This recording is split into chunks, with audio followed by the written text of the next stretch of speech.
Yeah, thank you very much. Okay, so your organization has given the federal government a 7-day ultimatum for the non-payment of the bridging claims. First, Nigerians want some clarity on what the bridging claims entails. Is it another name for subsidy? No, not at all. It's a very bad misconception. This bridging claim was inherited by NNDPR from the former PEF, Petroleum Equalization Fund. And the Petroleum Equalization Fund was designed actually to ensure that prices of petroleum products was stabilized, during the time during the subsidy regime. And these claims were made during the subsidy regime, and the transition from PEF to NNDPR took a lot of thrift, which dragged a lot of time. Then finally, NNDPR took over. We're no longer getting this play, and now that PEF has been disbanded, what are we doing? How are we going to get our money back? So NNDPR, as part of the assignment, took it upon themselves after we had a very strong meeting with the minister and started paying this money. But because there is a lot pack of this money, and I think they are taking it in slanches. And what this is supposed to mean is that NNDPR is a kind of a vehicle where DAPMAN and member members pay their input, their NTA towards these bridging claims, and which NNDPR in turn pays to marketers. So the money has dragged for a very long time, but then NNDPR is on top of it and started paying this money. But what marketers is saying is that it is very, very pertinent at this point that this money should be paid outrightly, so that marketers can take them back their money and now go back to business. It is a backlog of money accrued from Petroleum Equalization Fund. All right, thank you so much, Mr. Ukadike. We'll take a break now. When we come back, we'll continue the conversation. Stay with us.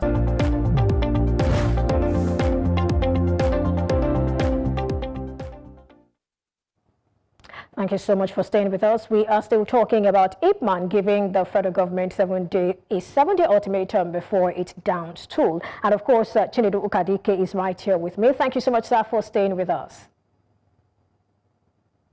Yeah, thank you very much.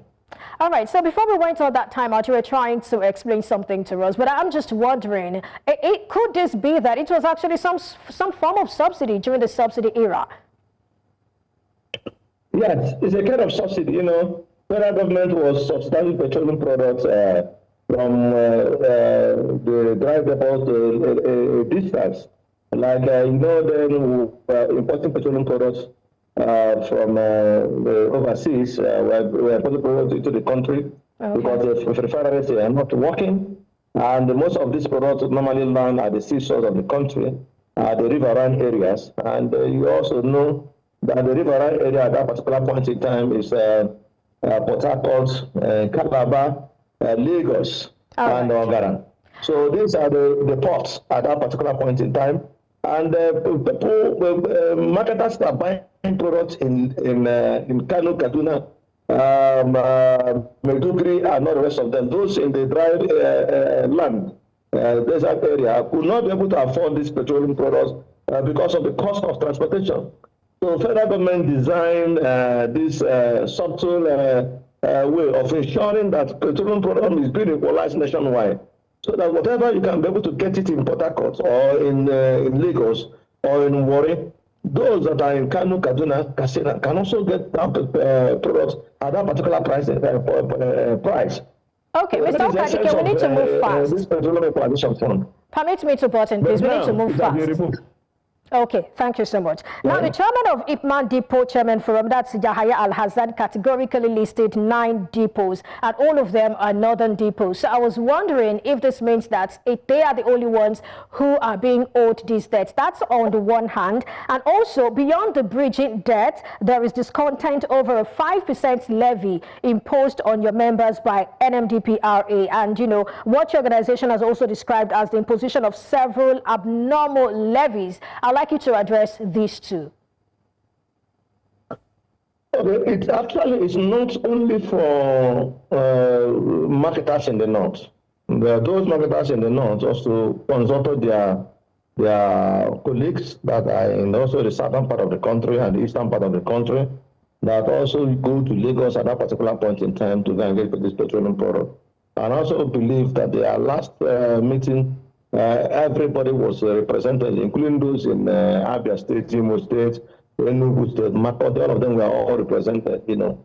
But this time, because of proximity, they also gave their mandate that these people should go ahead, you know, just to remind the federal government that this money being owned to them by PEF is still outstanding. And how I'm aware, I'm also in the meeting where the minister categorically and vehemently stated that they are going to ensure that this money is being recovered from the contributors, and this money will also be paid back to the marketers. NNDPR was just used as a kind of a special purpose vehicle that will access this money from member members and department members and also pay it. So it is not of the North, actually. No, it's a fraction of the North that now decided that on behalf of the 21 depots in Nigeria, they are going to come and you know, press this demand. I also want to make it very clear here that IPMAN, headed by Alhaji Megandi, will not want to resort to anything of strike action.